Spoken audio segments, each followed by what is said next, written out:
নমস্কার প্রিয় ছাত্রছাত্রীরা, নিয়ে চলে আসলাম এবিটি টেস্ট পেপার সংস্কৃত AC36 পেজ সলভ করার জন্য। প্রথম প্রশ্ন রয়েছে গদ্যাংশ থেকে MCQ। আর্যাবর্ত বর্ণমের মূল গ্রন্থ কী ধরনের কাব্য? অ্যান্সার হবে চম্পু কাব্য।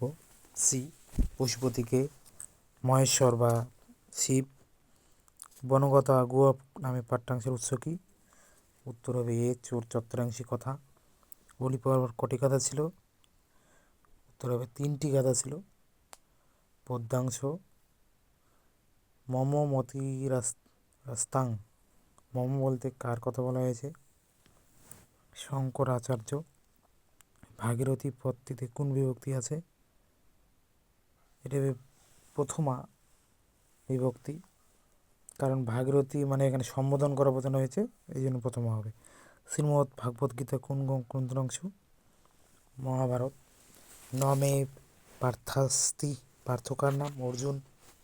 নাট্যাংশ থেকে বাসন্তের স্বপ্ন কিন জাতীয় রচনা? এটি একটি নাটক। অহং দীন মানস, আমি দুঃখিত, এই উক্তিটি কার? ইন্দ্রবর্মার। বাসন্তী স্বপ্ন নাটকটি কটি অঙ্ক আছে? 5টি। ইন্দুবদনা মানে চন্দ্রমুখী মহিলাটি কে? কৌমুদী। সাহিত্যের ইতিহাস আর্যভট্টিয়ম। বিষয়বস্তু হলো অপশন বি জ্যোতির্বিজ্ঞান ও গণিত। সুশ্রুত কে? শল্য চিকিৎসক। গীত গোবিন্দম কাব্যটির সর্বসংখ্যক কত? 12টি। চলে যাও গদ্যাংশ SAQ। ললাম শব্দের অর্থ কী? ললাম শব্দের অর্থ হলো অলঙ্কার। চম্পু কাব্য কাকে বলে? গদ্য ও পদ্যে সংমিশ্রিত কাব্যকে চম্পু কাব্য বলে। সপদী কথার অর্থ কী? সপদী শব্দের অর্থ হলো শীঘ্র বা তাড়াতাড়ি। পদ্যাংশ থেকে SAQ। গঙ্গা স্তোত্রম কোন ছন্দে রচিত? উত্তর পজ্ঝটিকা। গঙ্গা কার জননী? গঙ্গা ভীষ্মের জননী। মিথ্যাচার শব্দের অর্থ কী? মিথ্যাচার শব্দের অর্থ হলো মিথ্যা কথা বলে যে, বা মিথ্যাচারী বা ভণ্ড ব্যক্তি। নিষ্কাম কর্মের দ্বারা কে মোক্ষ লাভ করেছেন? নিষ্কাম কর্ম দ্বারা জনক, অশ্বপতি, অজশত্রু প্রমুখরা মোক্ষ লাভ করেছেন। নাট্যাংশ থেকে বাসন্তী স্বপ্ন নামটির অর্থ কী?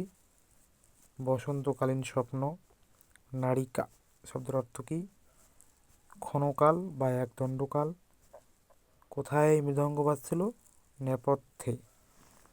কৌমুদীর বাবার নাম কি? ইন্দু শর্মা। সাহিত্যের ইতিহাস থেকে ভাষের নাটক সংখ্যা মোট 13টি। চরক সংহিতার আলোচ্য বিষয় কি? উত্তর হবে চরক সংহিতার আলোচ্য বিষয় হলো আয়ুর্বেদ চিকিৎসা। রাজনৈতিক পটভূমিকে রচিত একটি নাটকের নাম লেখো। মুদ্রা রাক্ষসম। বিশাখা দত্তের লেখা মুদ্রা রাক্ষসম। এবার চলে যাও গ্রামার সাইডে। সবার প্রথমে বলছে গ্রামং নিকষা নদী। উত্তর হবে নিকষা শব্দযোগে দ্বিতীয় বিভক্তি। বালক দ্রুতং গচ্ছতি, এটি হবে ক্রিয়া বিশেষণে দ্বিতীয় বিভক্তি। শোকাত ক্রন্দতি বালা, এটি হবে হেতু অর্থে পঞ্চমী বিভক্তি। বিদ্যান সর্বেষাং পূজিত, কর্তায় ষষ্ঠী বিভক্তি। সূর্যে উদিতে রবে উদিতে পদ্যং প্রকাশতে, এটা ভাবে সপ্তমী। সমাস ব্যাসবাক্য যথাশক্তি, শক্তি মনতি কর্ম। অব্যয়ভাব সমাস প্রিয়ং বদা, প্রিয়ং বোধতি যাসা। উপপদ তৎপুরুষ সমাস দেশান্তরম অন্য দেশ নিত্য সমাস। অর্থপার্থক্য বিবাদানলম আর বিবাদায় আলম। বিবাদানু আলম হচ্ছে বিবাদের প্রয়োজন নেই, বাক্য রচনা করে দেবে। মম বিবাদানো অলম। বিবাদায়ালম মানে হচ্ছে বিবাদের সমর্থ। এটি বাক্য রচনা দেওয়া যেতে পারে দুষ্ট জন বিবাদায়ালম। কবরা বিচিত্র, বাক্য রচনা কবরা বসুন্ধরা। কবরী চুলের খোপা, বাক্য রচনা কবরী নারীনাং সম্পদ। সূর্যা সূর্যের দেবতা স্ত্রী, সূর্যা যমস্য জননী, সূরি সূর্যের মানব স্ত্রী, সূরি কর্ণস্য জননী। এক কথায় প্রকাশ কন্যায়া অপত্যং পুমান।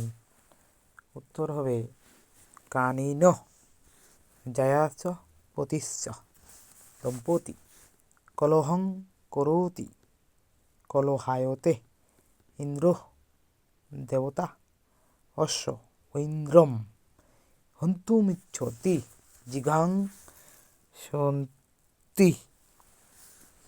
পরিনিষ্ঠিত রূপ পৃথাযুক্ত অন পার্থ, জ্ঞা যক্ষণ লট তে জিজ্ঞাসতে, গুরুযুক্ত স্থান হবে গরিষ্ঠ, সর্বযুক্ত ইপ সর্বাণী, গঙ্গাযুক্ত ঢক সমান গাঙ্গেয়।